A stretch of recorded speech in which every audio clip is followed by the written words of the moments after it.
Bhabhar railway station ઉપર Bhuj Bandra train સપ્તાહમાં એકવાર પસાર થાય છે, પરંતુ આ ટ્રેનનું દૈનિક ચાલુ કરવા વારંવાર રજૂઆતો કરી હોવા છતાં રેલવે તંત્રના અધિકારીઓના પેટનું પાણી પણ હાલતું નથી, જેના કારણે સરહદી વિસ્તારના લોકો દ્વારા 19 જાન્યુઆરીએ રેલ રોકો આંદોલન કરવાની જાહેરાત કરી છે।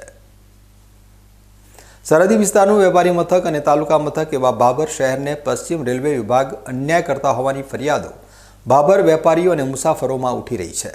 ભાભર રેલવે સ્ટેશન ઉપર બાંદ્રા ભુજ અને ભુજ બાંદ્રા ટ્રેનને દૈનિક સ્ટોપેજ મળે તે માટે ભાભરના વેપારીઓ દ્વારા લેખિત રજૂઆત કરવામાં આવી છે। કચ્છ અને બનાસકાંઠા અને મુખ્ય સેન્ટરોના તેમજ ગ્રામ્ય વિસ્તારના લોકો, જેમાં હીરાના વેપાર સાથે તેમજ મજૂરી કામ અર્થે સુરત તેમજ મુંબઈ રહેતા લોકોને ખૂબ જ ઉપયોગી થતી બાંદ્રા ભુજ ટ્રેન અને ભુજ બાંદ્રા ટ્રેનને કાયમી કરવા માંગ ઉઠી છે।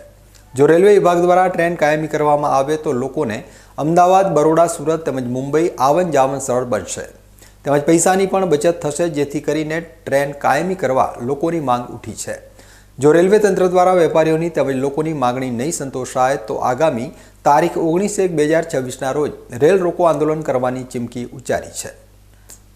આજ રોજ અમે રેલવે ડેલી સ્ટોપેજ મળે એના માટે થરાદ કલેક્ટર સાહેબશ્રીને, એસપી સાહેબશ્રીને અને ભાભર મામલતદારશ્રીને રૂબરૂ મળીને રજૂઆત કરેલી અને અમને રિસ્પોન્સ પણ બહુ સરસ રીતે અને પોઝિટિવ મળ્યો છે।